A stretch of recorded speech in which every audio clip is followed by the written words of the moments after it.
No hurtarás, al ser uno de los mandamientos más pequeños, así como no matarás, trae muchas implicancias en diversas áreas de la vida. Robar no solamente es sustraer, también tiene que ver con otros aspectos al cual nosotros robamos. Hablemos del tiempo a la familia, el tiempo a los hijos, el tiempo a la empresa.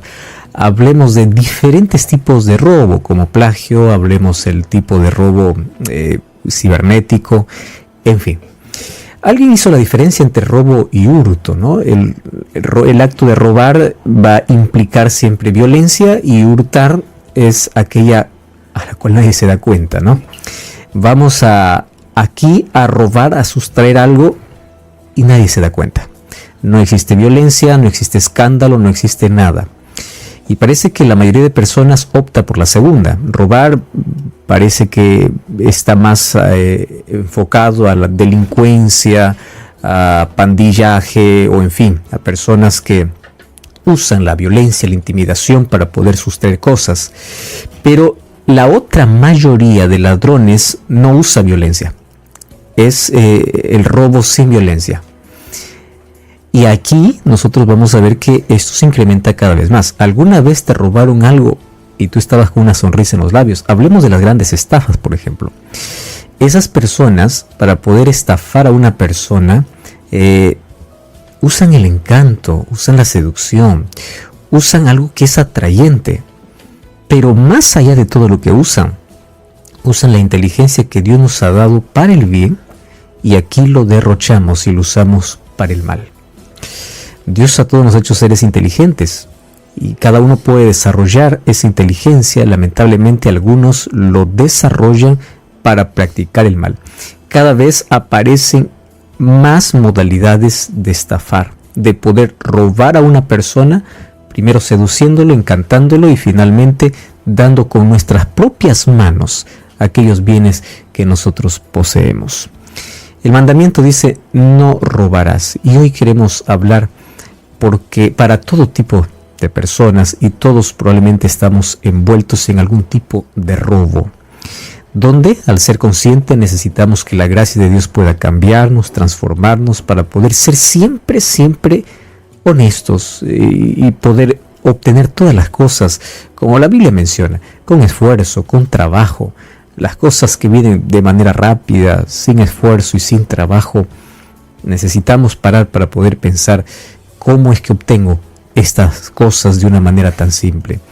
Todas las cosas cuestan esfuerzo. Y es verdad que hay algunas cosas que podemos aminorar el esfuerzo utilizando la inteligencia, pero jamás quitando, sustrayendo el bien que le pertenece a otra persona. No robarás. Robo o usas violencia o hurtas sin violencia. Cada uno probablemente esté envuelto en alguna acción peligrosa que tiene que ver con un ataque, un atentado a este octavo mandamiento. Mas, ¿cómo nosotros podemos evitar esto en nuestra vida? ¿De qué manera nosotros podemos pedir que Dios nos ayude para que podamos ser personas honestas en todos los aspectos? Hoy vamos a hablar sobre la implicancia de este mandamiento aquí en tu programa de Hablar con Dios. Éxodo capítulo 20, versículo 15, es tan parecido al versículo 13. El versículo 13 dice no matarás y el versículo 15 no hurtarás. Incluso tiene la misma cantidad de letras, no hurtarás. Este es el octavo mandamiento. Alguien dijo lo siguiente: cuídate de las expresiones más cortas porque traen conceptos más amplios. Y sí, las expresiones más cortas de la Biblia nos traen tantas lecciones profundas.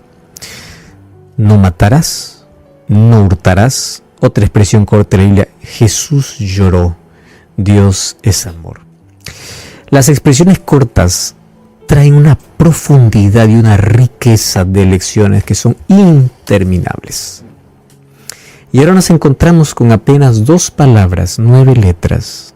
No hurtarás. Otras versiones dice no robarás. Ya establecimos una diferencia entre robo y hurto. El robo es con violencia, el hurto es de manera sigilosa, astuta, donde el ser humano usa la inteligencia para poder sustraer de la manera que la otra persona no se dé cuenta. Finalmente, acontece el robo. Es sustracción de aquello que no le pertenece.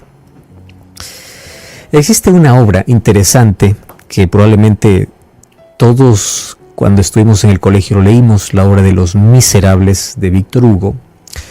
Y allí cuenta una historia interesante de un hombre llamado Jean Valjean. Él era un campesino pobre y en la historia nos dice que él pasó 19 años en una prisión por robar un pedazo de pan cuando él tenía hambre. Por un pedazo, por un poco de pan, pasó 19 años en la prisión. Pero luego de poder cumplir su condena, él fue liberado, fue libre. Solo que cuando él salió, toda la gente sabía de su condición y pues lo rechazaba y nadie le daba oportunidad para poder recomenzar. No tenía otra alternativa que poder dormir en la calle. Sin embargo, uno de aquellos días de miseria, durmiendo allí en la calle, su vida cambió porque justamente allí le encontró un obispo llamado Myriel. Y Myriel lo acogió, lo llevó a su propia casa, le dejó de manera libre para que pueda alimentarse, que pueda abrigarse, le dio un lugar que era mucho mejor que obviamente estar fuera, estar en la calle pasando todas esas penurias. Y la historia que cuenta Víctor Hugo es que este no estaba arrepentido a pesar de los 19 años de prisión, sino que allí nuevamente se vio tentado a poder robar de aquel obispo los cubiertos de plata. Entonces tomó todos los cubiertos de plata y en una noche los robó, huyó. Pagar con tanto mal a alguien que le hace bien. Pero acá hay otra lección, ¿no? 19 años de prisión y él no aprendió la lección. No aprendió. Así que la historia dice que finalmente nuevamente fue arrestado. Nuevamente fue llevado para la policía y allí apareció el obispo. Apareció Myriel. Y este obispo miró cómo no había aprendido la lección después de haber pagado tanta consecuencia y tuvo tanta compasión. Entonces, en lugar de acusarlo para que nuevamente pague su condena, no sabemos por cuántos años más, lo miró con bondad y le dice: ¿sabes qué? No lo acusen de robo. Yo regalé esos cubiertos de plata para él. Así que no es robo, es un regalo que yo le hice. Pero en sí no era un regalo, era un robo que aquí Valjean había cometido. Solo que esas palabras del obispo y la mirada que el obispo le dio para evitar la condena hizo que Valjean pueda cambiar totalmente su vida. No fue la prisión, fue el amor que le cambió. Y a partir de ese momento, él aprendió la lección, incluso se fue a otro lugar, él cambió su nombre, se fue a vivir al otro extremo de Francia y ahí aparece con un seudónimo, el seudónimo de Padre Madeleine. Y él se convierte a partir de allí, con un cambio de nombre, un cambio de vida, en un hombre próspero. Incluso él trabajó, se esforzó, administró bien, fue propietario de una fábrica, llegó a ser alcalde de la ciudad, respetado por todos por la amabilidad y la caridad que él tenía. Fue una restauración completa. Pero qué cosa le cambió totalmente la vida fue un acto de amor, más que la consecuencia que él recibió. Esta historia de Víctor Hugo nos lleva a pensar en dos cosas importantes. Hay varias otras lecciones, pero vamos a enfocarnos en dos. Primero, ¿cuál es la compensación que tienes por sustraer o por robar? Pues solo consecuencias amargas. Tú puedes decir: tengo todas las cosas fáciles, puedo estafar, puedo robar. En algún momento va a caer la consecuencia. Vas a estar privado y todo lo que quitaste finalmente no te va a servir de nada. O sea, el robo no compensa. La Biblia misma menciona en Génesis 3:19, dice: con el sudor de tu frente comerás el pan del día. El trabajo, el esfuerzo es necesario. Ahora, Valjean prefirió tomar el camino fácil, cual muchas personas lo toman, y tuvo que pagar 19 años de libertad que no tenía por poder pagar una consecuencia que él mismo la provocó. Finalmente, todas las personas cosechamos aquello que sembramos, y el castigo está allí. Pero hay otra lección importante en esta historia, es que todas las personas pueden ser restauradas. Todas las personas pueden cambiar. Imagínate, uno que en un momento fue preso, luego llegó a ser alcalde, fue próspero, fue honrado, fue honesto. O sea, el cambio existe. Existe totalmente. Entonces, hay esperanza para aquel que, no importa la condición, no importa el problema que tenga, no importa el pecado que cometa, puede cambiar. ¿Y qué cosa es lo que cambia? Aquí está la parte importante. El castigo nos puede corregir, o la corrección es necesaria, la disciplina es necesaria, pero lo que realmente cambia el corazón humano es el amor. Y es interesante cómo él aprendió esta lección con amor. Solo que hay personas que no les gusta aprender con amor. Hay personas que les gusta aprender con dolor. Y uno decide cómo aprender en la vida. Pero quiero decirte que no importa cómo uno aprenda, siempre el cambio no será por el dolor. El cambio será siempre por el amor. Yo quiero hablar en este momento para alguien que se dedica justamente a asustar a las personas, intimidando, usando arma, asaltando. Estoy hablando para alguien, no sé a dónde va a llegar este programa, no sé con quién se va a compartir este video después, pero estoy hablando para ti. No te voy a decir que tengas cuidado, te voy a decir que todos tus actos están siendo registrados y es mejor apartarse del mal que estás haciendo.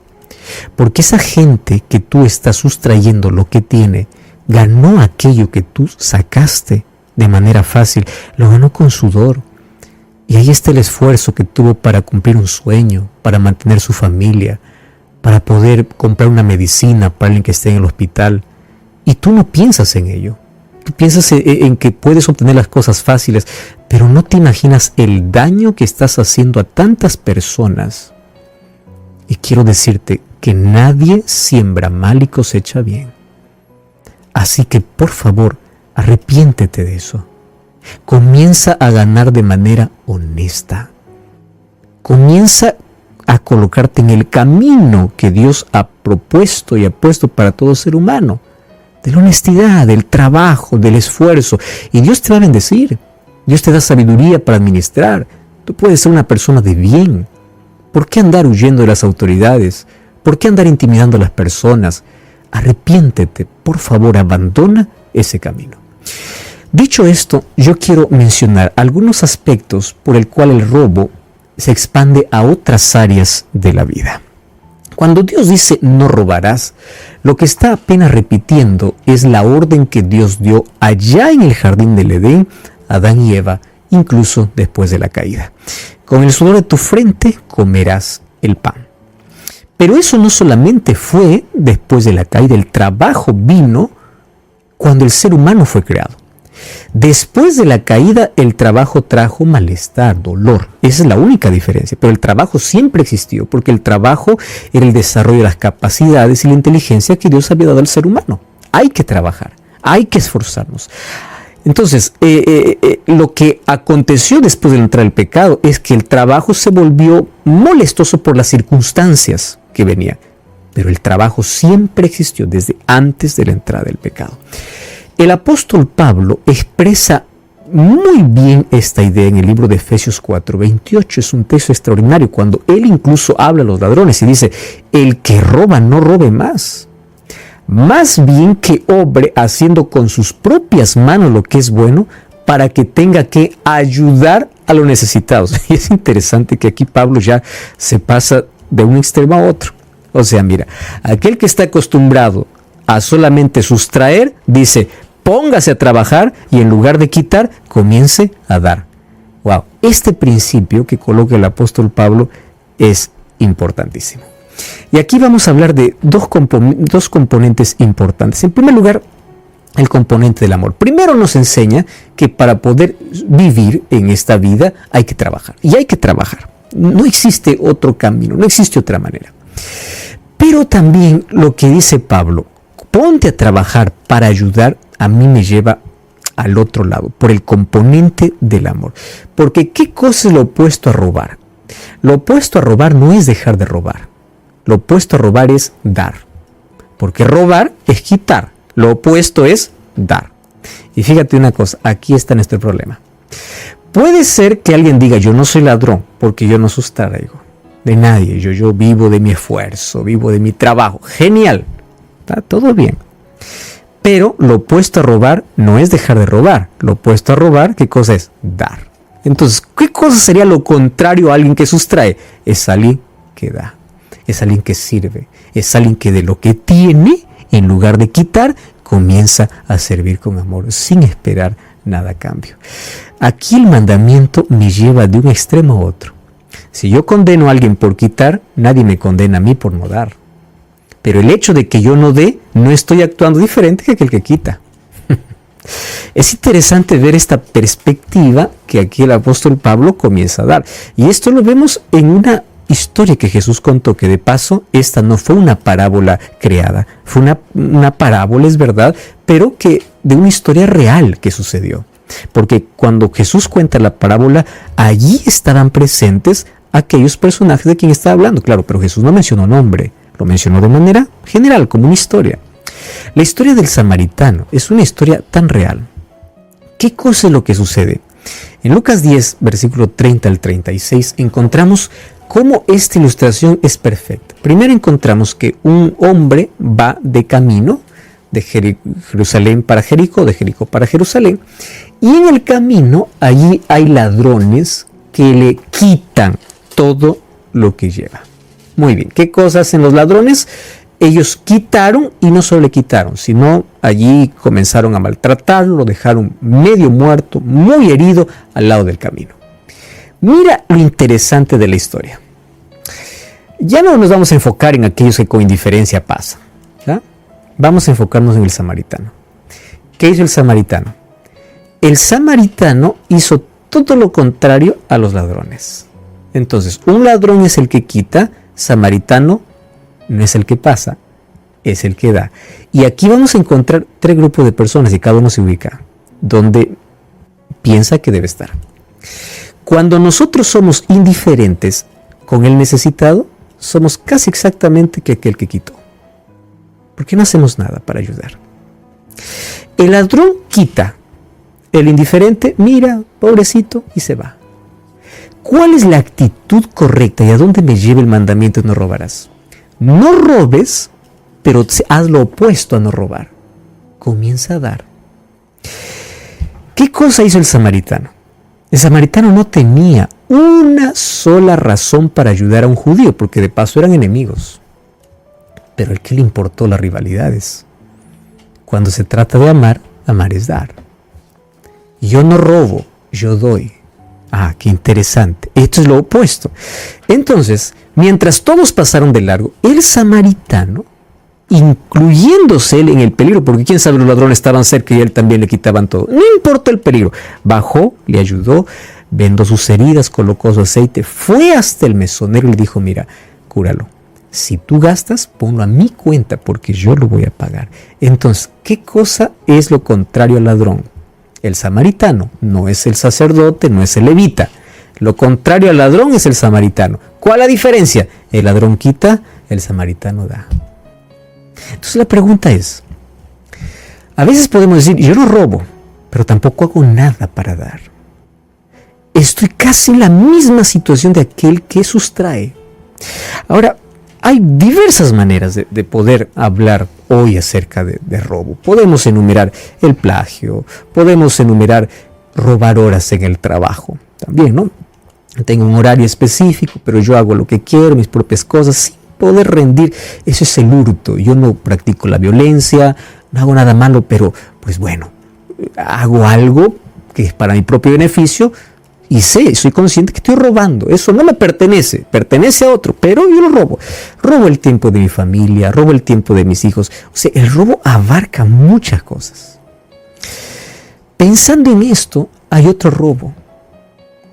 Malaquías 3:8 al 10, incluso hay una pregunta que Dios hace y dice: ¿robará el hombre a Dios? Y le dice: ¿en qué? El ser humano dice: ¿en qué te hemos robado? Irónico, ¿verdad? Y Dios dice: claro, en devolverme lo que me pertenece. Y ahí habla acerca de diezmos y ofrendas. Hablar acerca de diezmos y ofrendas para muchos puede ser complicado, para mí es muy simple porque está en la Biblia. Y si está en la Biblia es un principio eterno. Y los diezmos pues aparecieron antes de los judíos. Apareció con Melquisedec y Abraham en Génesis, donde no había judíos. Ahora, Dios no necesita tu dinero. Yo quiero que tú entiendas algo. Porque Él es el dueño de todo. Dios necesita tu corazón. Pero si tu corazón es tan apegado al dinero, ¿cómo puedes dar? O sea, el problema no es lo que das. El problema es lo que hay en tu corazón. ¿Tú crees que Dios está necesitando de dinero? Por favor. Mío es la plata, mío es el oro. De Jehová la tierra y su plenitud, el mundo lo que en él habita. Dios no necesita. Dios necesita mi corazón, mi entrega. Pero si yo no soy capaz de reconocerle financieramente lo que le pertenece, ¿cómo voy a decir que mi corazón le pertenece? El problema es lo que hay en mi corazón. Y lo que Cristo, lo que Dios quiere es mi corazón para Él. Un corazón entregado. Por eso la forma sistemática de diezmar y ofrendar no es un acto de generosidad. Es un acto de entrega. Porque yo soy generoso cuando tengo compasión. Yo de Dios no tengo compasión. Él tiene compasión de mí. Yo no tengo compasión de Él. Entonces eso es un acto de ¿qué? De devolución. Al decir, no es mío, tú eres el dueño de todo. Ahora mira qué interesante. Hay varias maneras de robar, ya te mencioné. Sin embargo, volviendo a la historia con la cual comenzamos, hay esperanza para todos. Y sabes que los ladrones tienen una larga historia. Incluso con Jesús. Jesús dice que entraba a casas de aquellos que estafaban y los transformaba. ¿Te acuerdas de Zaqueo? ¿Te acuerdas de Mateo? Pero ¿sabes qué me sorprende? Es que Jesús murió en medio de dos ladrones. Dos que estaban condenados a sufrir y a morir justamente por todo el daño que habían ocasionado. Pero Jesús está en medio, no como criminal, no como ladrón. Jesús está como el dador. Fíjate una cosa, los del costado quitaban, los que estaban al lado de Jesús, y el que estaba en medio daba. ¿Entiende la diferencia? Y Jesús estuvo en medio para decirte lo siguiente: no importa la condición en que estés, yo estoy cerca de ti para salvarte. Lamentablemente no todos se arrepienten, así como los ladrones ahí al lado de Jesús. Uno aceptó, el otro rechazó.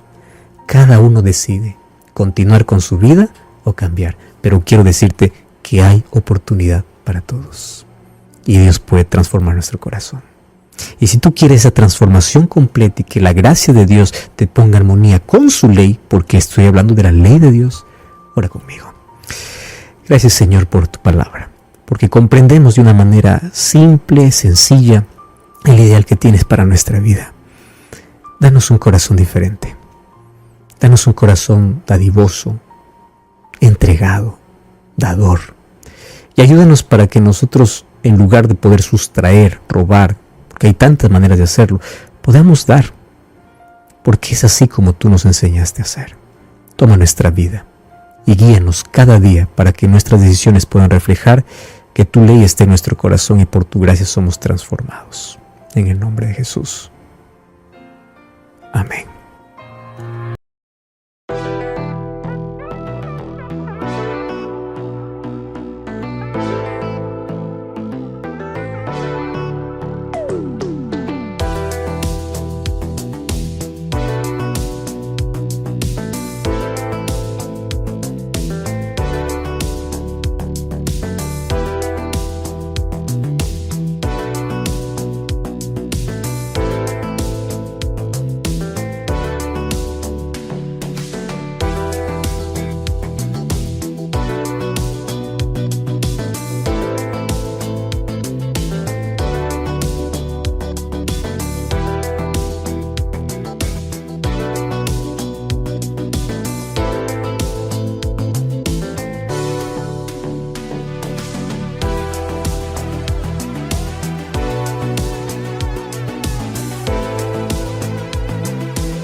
fight.